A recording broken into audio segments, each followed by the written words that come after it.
Good morning and welcome to this workshop, even though I'm speaking to you virtually from Yale. Again, my apologies that I'm not able to be with you in person, but I'm with you virtually and also in spirit. The workshop is Religion, Ethnicity, and National Politics, and the contribution that this workshop is seeking to make is to reflect a little bit more on nation building in Africa, trying to create a sense of political identity that acknowledges at the same time the diversity of ethnic loyalties as well as the linguistic pluralism of Africa.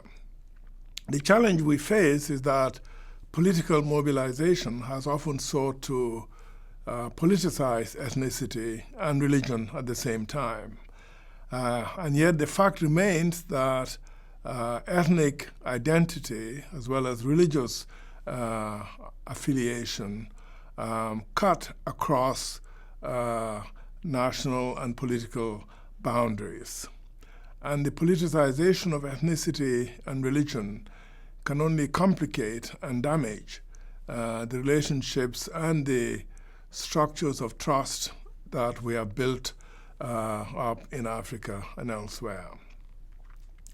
The problem that I think we seek to identify, we can do so, it seems to me, best by looking again at the role of civil society and how civil society, in terms of the voluntary association and organization of life, free from political and state or government control or domination, may point the way in which we deal with issues of trust and mutual forbearance and so forth and so on. We would like to ensure that the manipulation of political office holders of religion and ethnicity to their own advantage is minimized and in fact undercut by an acceptance of ethnic pluralism and religious responsibility being grounded in loyalty to God. There are, in that sense, two competing sovereignties. There is political sovereignty, which is the nation state and its jurisdiction recognized in international law. But Africans also recognize another form of sovereignty, which is the divine sovereignty, the claim that God has on our loyalties, on our faith, on our allegiance, and our interdependence as members of the family of faith, living in one country, sharing responsibilities. The sovereignty of God really merits expanding and thinking about more concretely, because for most Africans, divine sovereignty is a reality in their lives. Political sovereignty, on the other hand, feels remote, distant, and sometimes even threatening. And so how do we combine our loyalty to God with our duties and responsibilities as citizens? And that is the task of the workshop, to try to identify, to develop. It's important for Africans to look at examples of civil society advocacy in their own societies. And in Kenya, we have examples in abundance, not only before independence in under colonial rule, but advocacy following national independence and the creation of nation states. And we can think of examples such as David Gitari, whose work in alerting churches and religious organizations to their responsibilities in terms of transparency, corruption, and the use of national resources for the good of all society. There is also Beth Kiplagat, Ambassador Kiplagat, as is well known in Kenya, whose distinguished life of public service has been recognized not only in Kenya, but worldwide.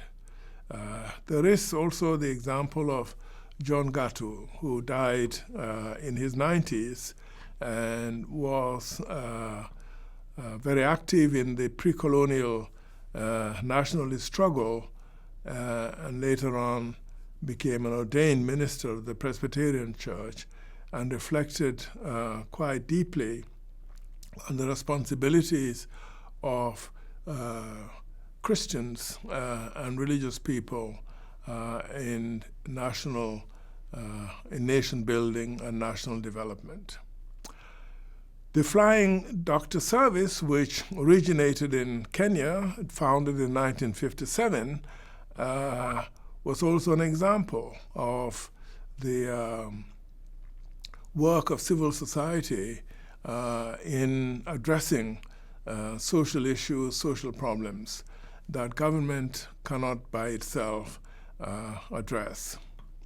The challenge to take the spiritual traditions of Africa seriously is one that can be taken up only in civil society. Governments are not equipped to deal with issues of solidarity, of mutual trust, of compassion, of caring for one another, of honesty, of integrity, and the virtues of helping others and thinking well of others. These are values and virtues that belong firmly in the domain of civil society.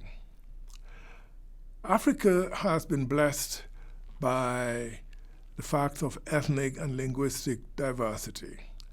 The pluralism of languages and ethnic groups in Africa is not an obstacle that we should try to overcome.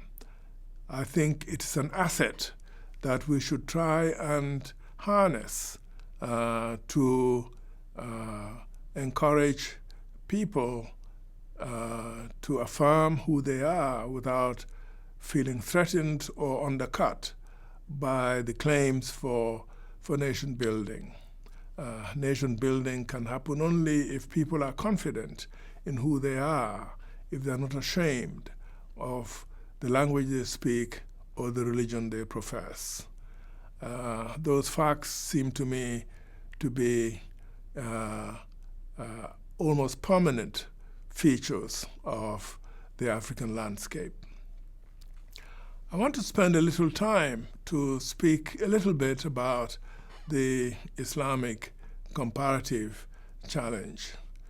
It is often claimed that in Islam, religion and politics are intertwined.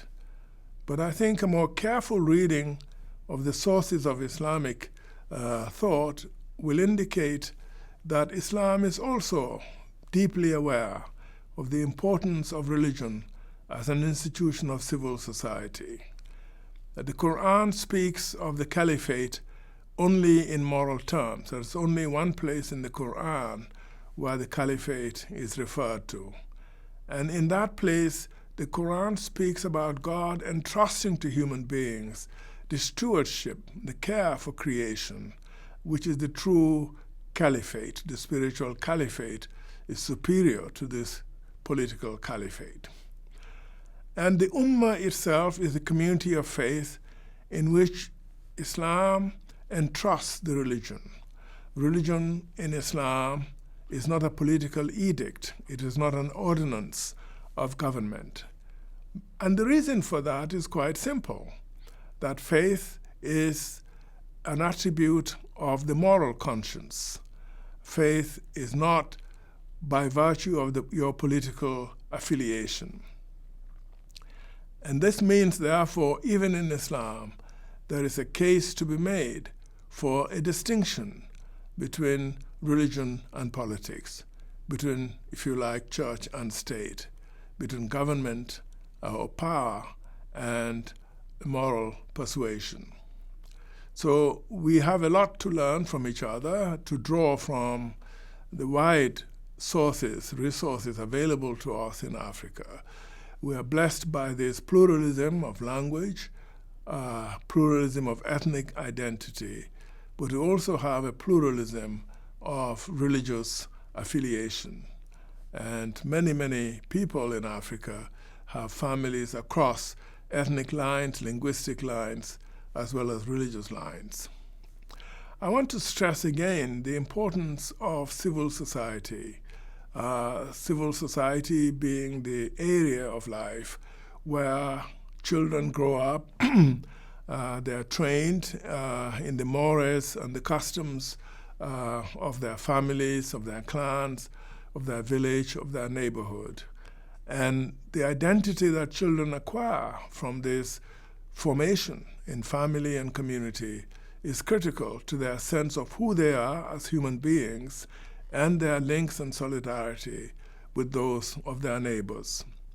And it seems to me critical that we spend whatever resources we have and whatever time we have to think creatively and encouragingly about the role that civil society can play in the midst of widespread corruption, widespread inefficiency, and widespread breakdown of law and order.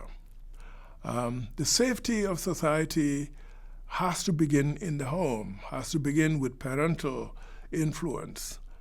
And from there, the child learns the habits of trust, habits of compassion, of neighborliness, and those habits are critical in the formation of a national consciousness, an awareness of one country serving the good of all society.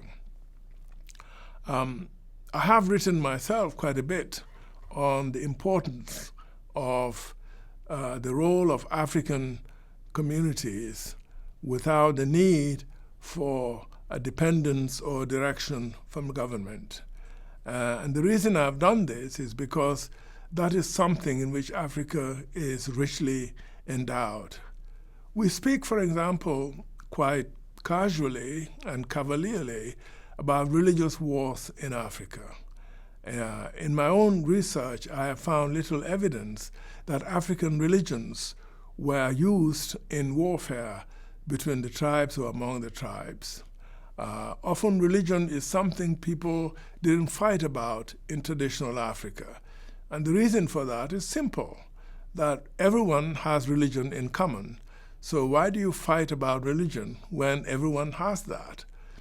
But religion can be manipulated for political and partisan, sectarian purposes. And we have seen that in many parts of Africa. We've seen it in East Africa, for example, with Shabbat and other radical break-off separatist groups. We've seen it in West Africa with Boko Haram and various types of religious militancy.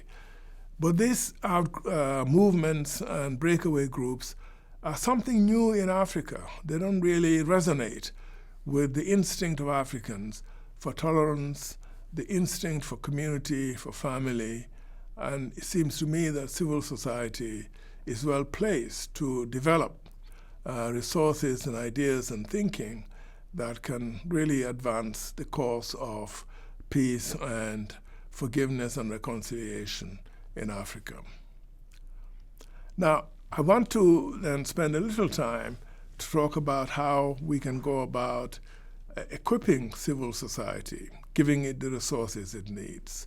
One of the most important things is how to bring this into the school curriculum. In the old days, we had civics lessons, and in those lessons we learn about, say, the Greek polis and how community, the ancient classical community, developed civic virtues and how the rule of law can be respected without partiality, without favor, without fear. Now, in Africa, we have, I think, a different way we can go about this. One of the most important ways, of course, to look at African religions, what they have to say about the human being in relation to the Creator. And there are really three fundamental levels at which African religions have gone about discussing and developing ideas of religion and a human response. The first level is who is God and what is God? What are the attributes of God? What are the characteristics of God? And among the newer, for example, they begin very strongly with the ethical foundations of creation, that God created us and created the world because the world is, if you like, subject to the teachings of God in terms of humility, in terms of truthfulness, honor, in terms of honesty, transparency. Newer prayers, African prayers, are often very direct. They don't beat about the bush. They speak directly to God. And in speaking directly to God, they acknowledge the importance of creation, that they're created by God and therefore answerable and accountable to God. That's the first level, that God is good, that God made life, and God wants us to live life and to live it and have it abundantly. The second level, of course, is what is it that God requires of us? Having created us, God requires, by that fact, certain obligations, certain duties that we should perform. And these duties have to do, again, with upholding life and augmenting life, adding to it, making sure that, for example, senseless violence, the taking of life, is prohibited in most religious traditions, because God gave us life, and God is the one who's entitled, therefore, to our life. And the third is, having given us commandments about what to do, God has also given us the means to obey, and also the means to fulfill those commandments. That's why we have parents. That's why children lean on their elders for guidance, for support. That's why we have community rituals that are staged regularly in the calendar. We have rites of passage, marriage, when a child is born. The naming ceremony is a big deal. The maturity, moving from childhood to adolescence, courtship, marriage, having children, growing up and growing old, and the obligations of the young for the old, the interdependence of generations, and then we have death and funeral rituals, and then memorials set up to remember our ancestors, and to remember them not in a casual way, but to remember them in a way that we fulfill their expectations of us, and so forth and so on. This is the structure of civil society in the way that it has developed in Africa.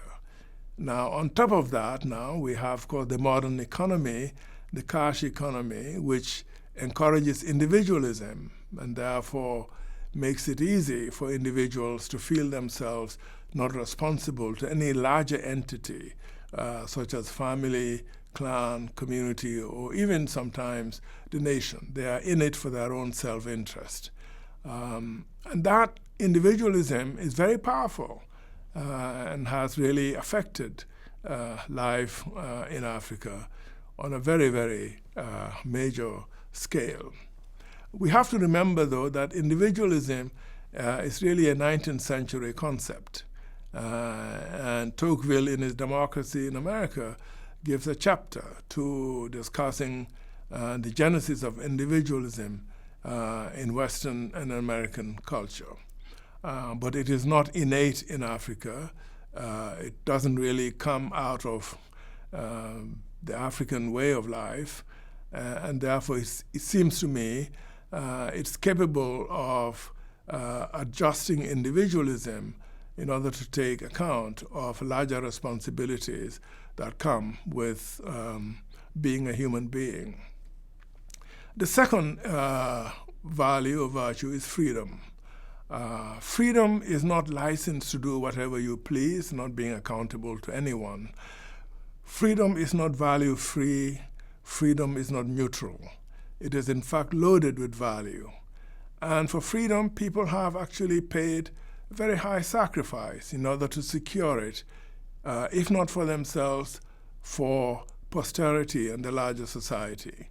And in a sense, this is, if you look at the army, the military, this is why young people who are conscripted into the army go in not because they will live on to acquire great wealth, but they might even lose their life for something, for a cause that is greater than themselves, that is bigger than themselves.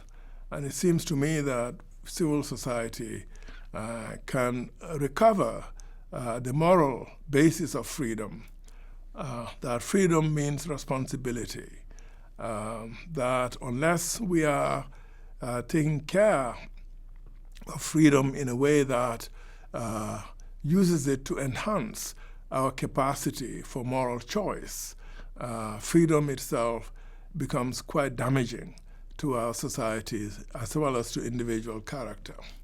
So freedom has spiritual roots, it has a religious basis.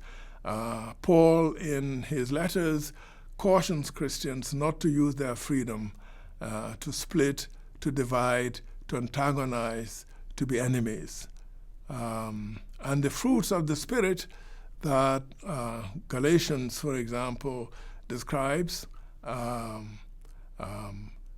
humility, openness, tolerance, and so forth and so on. These values are for everyone. They're not just Christian values, they're human values. And we need to then look to freedom to try and ensure that the freedom we enjoy is not damaging and obstructive. And the third, it seems to me, is very clear how to build a sense of community. In other words, civil society has positive lessons, positive things to teach us, not just negative things to constrain us from doing bad, but to inspire us to do good. And that work of civil society in being positive, encouraging, is something very important that civil society can do. Now, I want to frame all of these remarks, longer than I intended, in terms of the enormous, unprecedented expansion of the church in Africa since about 1960. It was David Barrett in his work, Schism in Africa, which documents the story of 6,000 different religious movements in Africa who call our attention to the unprecedented expansion and explosion of Christianity in Africa at the end of colonial rule. And in 1960, 68 was Barrett's work, Christians in Africa numbered maybe 150 million. Today, 2018, Christians number over 550 million. In other words, over 50% of the population of Africa have become Christian since 1960. This places enormous burden on churches and religious institutions, as well as theological seminaries and Christian leaders, to try and find out how we can make this numerical fact account in the production of moral values, of ethical teachings, so that carrying the Christian name becomes not only a nominal thing, but also a moral quality by the way that behavior, conduct, and manners are promoted and advanced in society. So that is the great challenge we face, and these workshops are really designed to call our attention to these challenges and to lend whatever resources we have here at Yale and elsewhere to supporting initiatives that are developed in Africa by Africans and for Africans. And I hope you all have a wonderful couple of days of discussion and conversation among yourselves, and I hope at the end of it you find it both encouraging, stimulating, and productive. And thank you very much for your attention, and I wish you all the very best in the next couple of days.